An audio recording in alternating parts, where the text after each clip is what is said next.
Hello, everyone, and welcome back to English Podcast for Life. I'm Anna, and I'm so happy you're here with us again.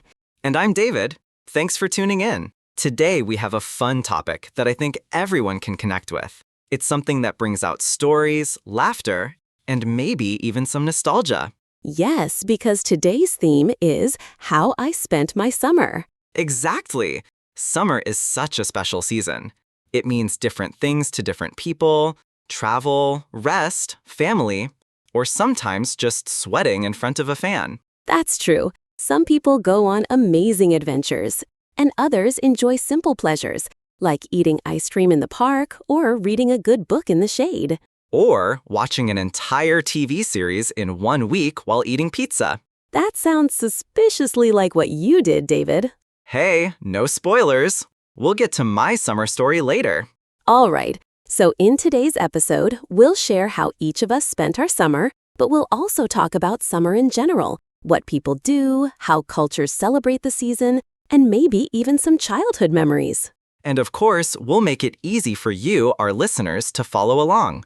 We'll keep our English natural but clear, and we'll repeat important words or expressions. So get comfortable, grab a cool drink, maybe lemonade, maybe iced tea, and let's dive into summer.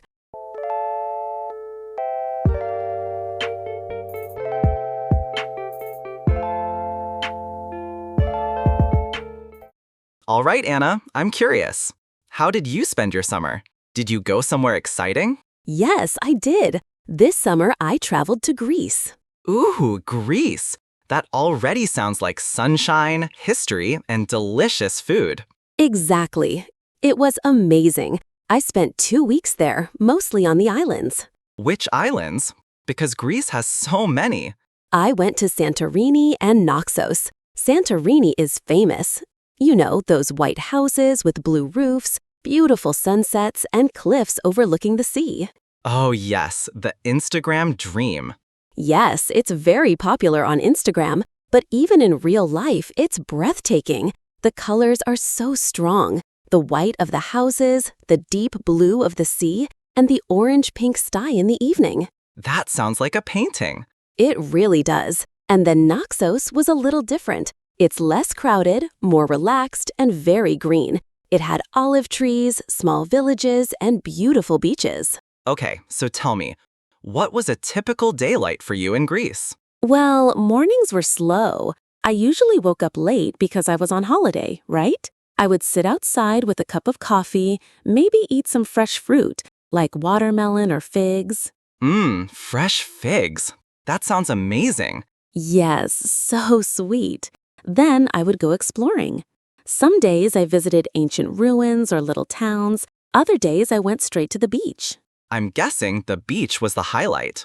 Definitely. The water was crystal clear, like glass. You could see the fish swimming around your feet. I swam for hours. And did you try any water sports? Like windsurfing or maybe diving? Not this time. I just swam, floated, and relaxed. I'm more of a float on the waves kind of person. Yes, I can picture that. Just Anna floating like a starfish. Exactly. That was me. Okay, I need to ask about food because Greek food is one of my favorites. What did you eat? Oh, so many things. Fresh fish, of course, grilled octopus, Greek salad with tomatoes, cucumbers, olives, and feta cheese. You're making me hungry. And then moussaka. Do you know it? Yes, it's like a Greek lasagna, right? Layers of eggplant, potatoes, and meat. That's right. And baklava for dessert, which is this sweet pastry with nuts and honey. Oh yes, very sweet, very sticky, but delicious. Yes, and the best part was eating outside in the warm evening air with music playing in the background and people talking and laughing all around. That's one of the best parts of travel, the atmosphere, not just the food. So, apart from beaches and food, did you experience anything cultural? Yes, one evening I went to a traditional music and dance festival in a small village. It was so lively. People of all ages were dancing together in circles, holding hands. That sounds beautiful. It really was. and the music was played with traditional instruments, like the bouzouki, which is similar to a guitar but with a very unique sound. Ah, yes, I've heard that sound before. Very cheerful, very energetic. Yes, and it made me realize how important community is in Greek culture. People really enjoy being together, celebrating life. That's such a nice thing to notice when you travel. Not just the sights, but how people live. Okay, but every trip has at least one funny story. Did something unexpected or silly happen to you? Oh, yes. One day, I rented a small car to explore the island, but the roads in Naxos are really narrow, and they go up and down hills. At one point, I got stuck between two stone walls. Wait, you mean the car got stuck? Yes, the road was so narrow, I couldn't turn, and there was a wall on each side. Oh no. What did you do? I panicked at first, but then a local farmer came by. He was so kind. He guided me step by step until I could move the car out safely. That's so classic. Always listen to the locals. Yes, and in the end, we both laughed about it. It became a funny memory instead of a disaster. So, looking back, what did this summer in Greece give you? I think it gave me peace. I slowed down. I enjoyed simple things like the sea, the food, the company of people. It reminded me not to rush so much in life. That's a wonderful lesson. Summer can be more than just a holiday. It can be a reset for the mind. Exactly. Wow, that was an amazing story, Anna. Thank you for sharing it. I feel like I traveled to Greece just by listening. And I hope our listeners felt that too.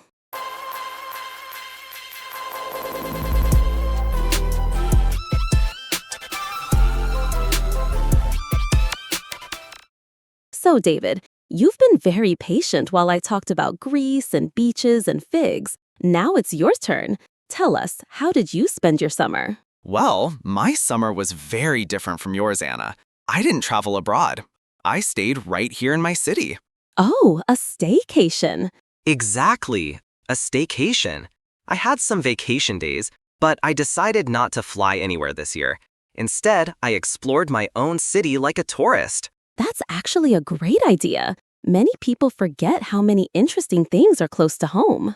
Yes, and it turned out to be more fun than I expected. So, what did you do first? The first week of summer, I made a little bucket list of places in my city that I had never visited. You know how it is. You live in a place for years, but there are always museums, parks, or neighborhoods that you just never see. Oh, definitely. I've lived in my city for 10 years, and I still haven't visited some of the famous spots. Exactly. So I made a list. A botanical garden, an art museum, and a historic neighborhood. And did you manage to see all of them? Yes, I did. The botanical garden was probably my favorite. Imagine rows of tropical plants, little fountains, and butterflies flying everywhere. That sounds magical. It really was. And the best part? It was only a 20-minute bus ride from my apartment. That's the beauty of exploring your own city. You realize how many treasures are nearby. Okay, I have to ask the same question you asked me. What about food? Ah, yes. That was another part of my summer adventure.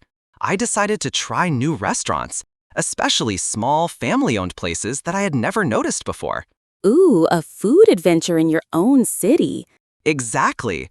One evening, I found a little Ethiopian restaurant. The food was incredible. Spicy, full of flavor, and served on this big round flatbread called injera. I've tried injera once. It's spongy and sour, right? Yes, and you use it to scoop up different dishes. Lentils, vegetables, stews. It felt like a mini trip to another part of the world without leaving my city. That's brilliant. Another night, I went to a Japanese ramen shop. I sat at the counter, watched the chef cook noodles in front of me, and slurped a big bowl of miso ramen. You're making me hungry again. Food has that effect. But beyond eating, I realized something important. I often rush through meals at home, but in summer, I slowed down. I enjoyed the taste, the smell, the atmosphere. You mentioned earlier that you also spent time with family. Yes, my parents live about 2 hours away, so I visited them for a long weekend. It had been months since I'd seen them. That must have been nice. It really was. We sat in the garden, grilled food, and just talked. My father told stories from his childhood summers, how he used to swim in a river near his village, how he and his friends would ride bicycles all day.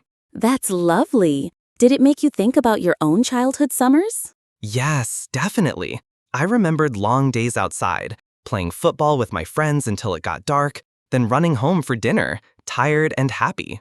Ah, the magic of childhood summers. Time feels endless. Exactly. I think spending time with my parents reminded me to appreciate those simple moments again. So, apart from exploring and family visits, did you do anything new this summer? Yes, I started learning photography. Oh, that's exciting. I bought a secondhand camera and watched tutorials online. Then I spent weekends walking around the city, taking photos of buildings, street art, even clouds. Did you enjoy it? Very much. At first, my photos were terrible, blurry, too dark, or badly framed.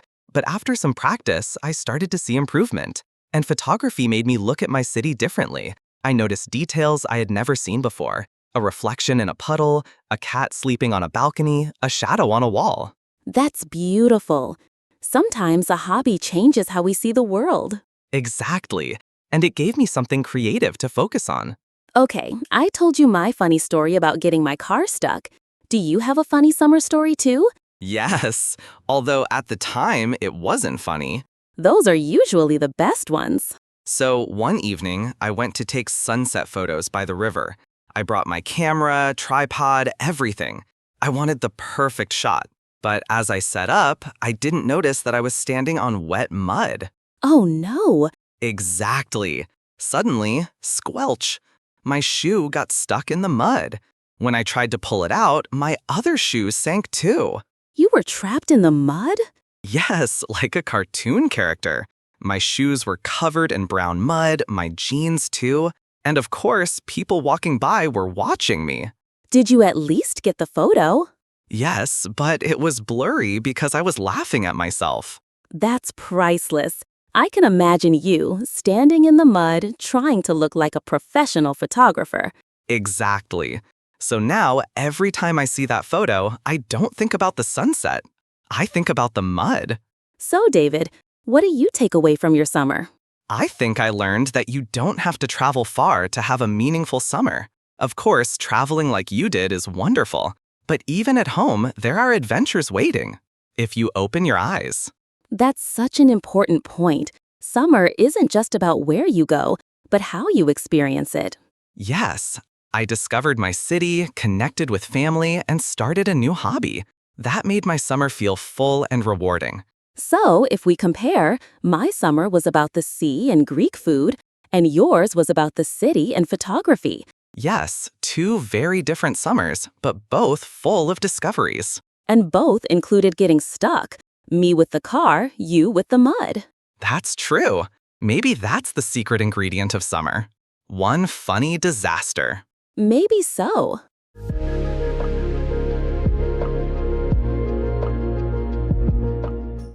So now that we've shared our personal summer stories, I thought we could talk more generally about summer activities.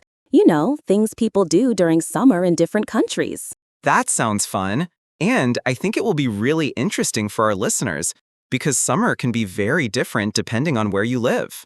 Absolutely. Let's start with sports. David, did you play any sports this summer? Yes, I did.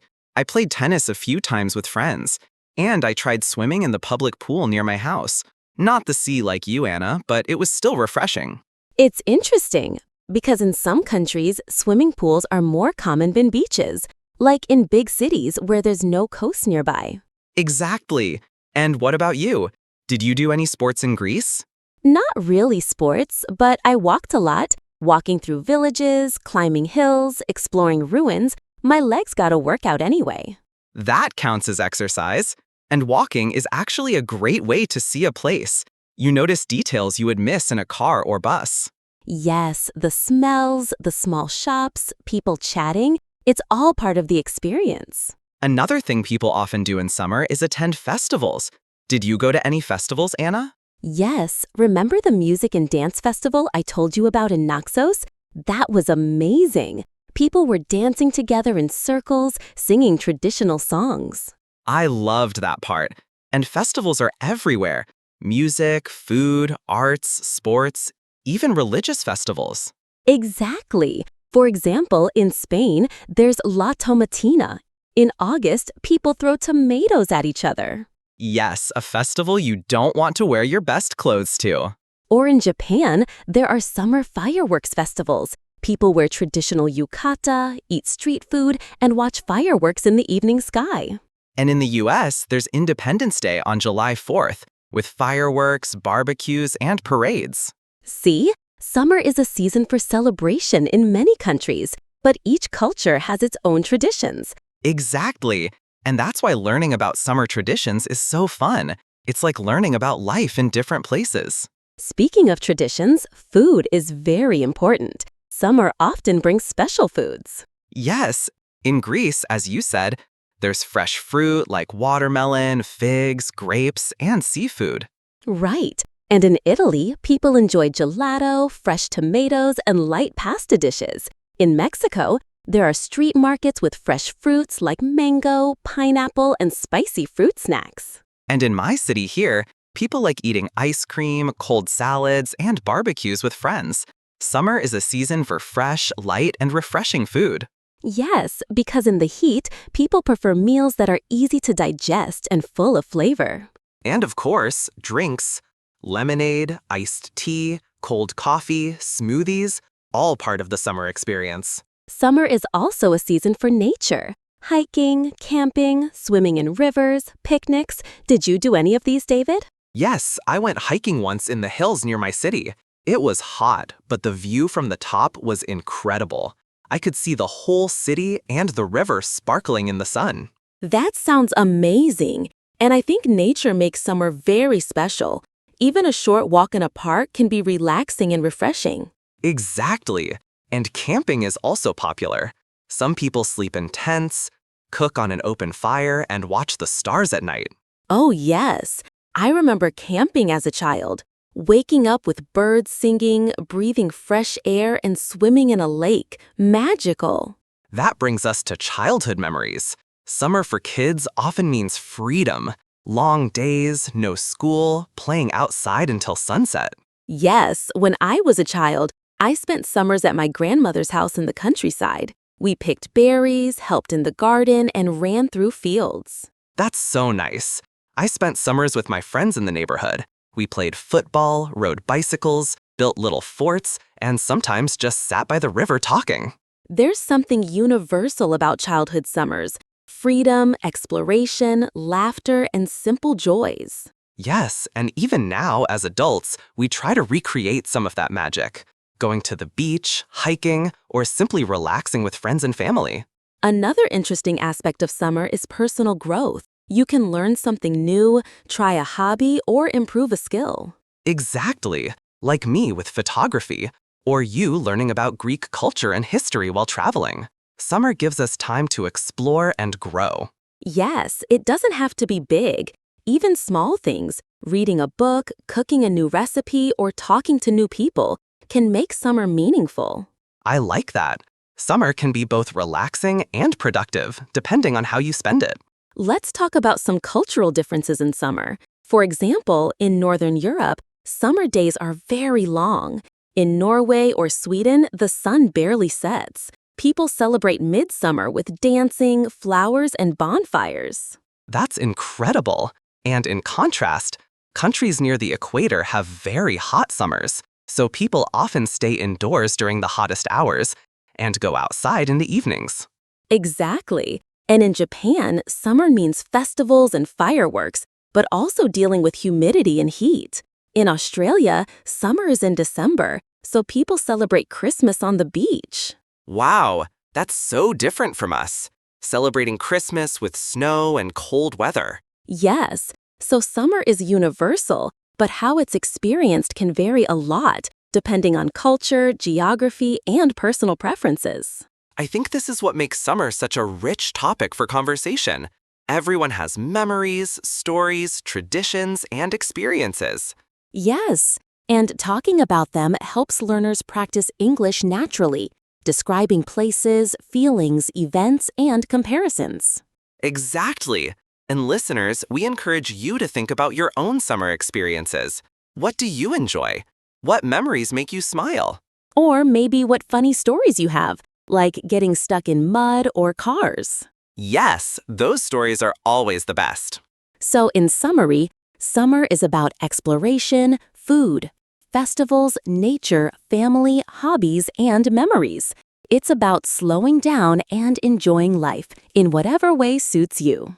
And whether you travel abroad, stay in your city, or just relax at home, summer can be a season of joy and discovery. Absolutely. Before we wrap up, let's share one final thought from each of us. Anna, what's your final reflection on your summer?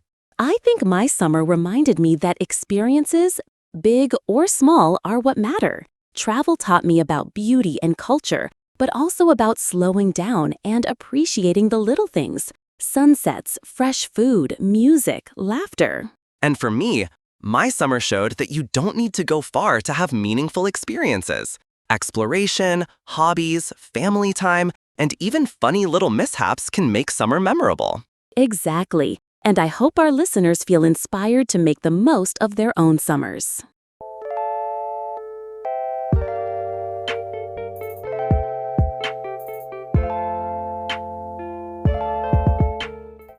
So David, now that we've shared stories and memories, I thought we could give our listeners some practical advice for summer. You know, travel tips, life hacks, or things to remember when enjoying summer. Yes, I think that's a great idea. Summer is fun, but sometimes things can go a little unpredictable. Exactly. Like getting stuck in mud. Yes, lesson learned there. So let's start with travel tips. First tip, always pack light but smart. Yes, I've seen people bring huge suitcases for a weekend trip, and then they struggle to carry them and waste half their vacation just managing luggage. Exactly. I like to make a checklist. Clothes, toiletries, documents, and small extras like a reusable water bottle and a power bank for my phone. And don't forget comfortable shoes. You may plan to walk a lot, exploring cities, ruins, or countryside. Definitely. And sunscreen. Very important, especially if you're traveling to sunny places like Greece or Spain. Oh yes, sunburn can ruin your summer. I speak from experience. That's why SPF is your best friend. Tip number 2, research your destination, but leave room for surprises. Yes, I always make a rough plan, but I allow myself time to wander, explore, or discover small hidden gems. Some of the best memories happen when you're spontaneous. Exactly, like that little Ethiopian restaurant you mentioned. You wouldn't have found it if you didn't explore the city streets. Right. Now a serious tip, summer safety. Heat can be dangerous. Stay hydrated, wear hats, and take breaks in the shade. Yes, especially if you're traveling somewhere hot or humid. And remember that even in cooler climates, sunburn and dehydration can happen. Another tip, keep your belongings safe. Crowded beaches or festivals can be prime spots for pickpockets. True, a small backpack or a crossbody bag with zippers is better than carrying everything in your hands. And don't leave valuables on the beach. A waterproof pouch for your phone and wallet is a lifesaver. Now, for fun tips. One thing I love about summer is trying new activities, but sometimes those can be expensive. Yes, so a good tip is to balance expensive and free activities. Museums, walking tours, and local markets are often affordable and very rewarding. Exactly. And free activities can be just as memorable, like watching a sunset, going for a swim, or attending a community festival. Also, public transportation is usually cheaper than taxis or rental cars, and it gives you a chance to see the city like a local. Yes, and don't forget to try local food. It's usually cheaper than fancy restaurants and tastes amazing. Now, let's share some funny travel advice based on personal experiences. My first funny tip, always check the ground before standing. Yes, David and the mud story. Exactly. That could have been avoided with one simple glance. My funny tip, always double check your car rental. Narrow streets and little walls can make your heart stop. Yes, lesson learned for both of us. Another tip, Learn a few local words. Just saying hello, thank you, or goodbye can make locals very friendly and help you in small situations. And it's fun to try. My pronunciation was terrible in Greece, but the locals appreciated the effort. Yes, it shows respect and curiosity, which always makes your trip better. Now, for listeners who stay home for summer, like me this year, here are some tips to enjoy a staycation. Yes, a staycation can be just as fulfilling as traveling abroad. Tip 1. Plan activities as if you were a tourist. Explore your city, visit museums, parks, and neighborhoods you don't usually see. Tip 2. Try new hobbies. I started photography, which kept me busy and helped me see familiar places in a new light. Tip 3. Relax intentionally. Summer is not only about activities. It's also about rest. Take naps, read books, or just sit in the sun. Tip 4. Connect with friends and family. Summer is perfect for barbecues, picnics, or casual gatherings. And tip 5. Enjoy food. Cook a new recipe, bake desserts, or try international dishes at home. Even without travel, you can have many adventures. I have a funny tip about planning. Don't overplan. Yes, too many schedules can make summer stressful instead of relaxing. Exactly. I tried to make a perfect plan once, down to the hour. By the end of the day, I was exhausted and hadn't enjoyed anything. So leave room for mistakes, surprises, and mud. Yes, and laughter. That's the most important tip of all. Another practical section: summer packing.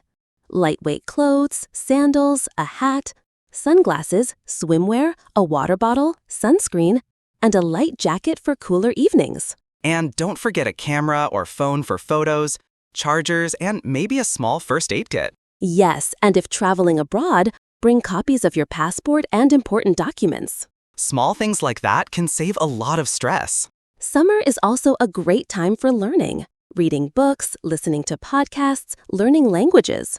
All of these can be fun and productive. Yes, like our listeners. Listening to English podcasts, reading articles, or watching movies in English can improve your skills while enjoying summer.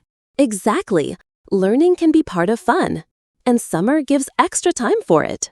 Even just 15-20 minutes a day can make a difference. So, to summarize this part, summer is a time for adventure, relaxation, learning, and fun. Travel tips, safety advice, budgeting, funny mishaps, and hobbies. All of these make summer richer. Yes, whether you're abroad or at home, summer is what you make of it. And even mistakes and unexpected moments can become the best memories. Absolutely. And we hope listeners feel inspired to enjoy summer fully, safely, and with a sense of humor. Yes, and we encourage you to share your own summer tips and funny stories too. Every summer has something to teach. So listeners, stay tuned and maybe send us your summer stories too. Thank you for joining us today.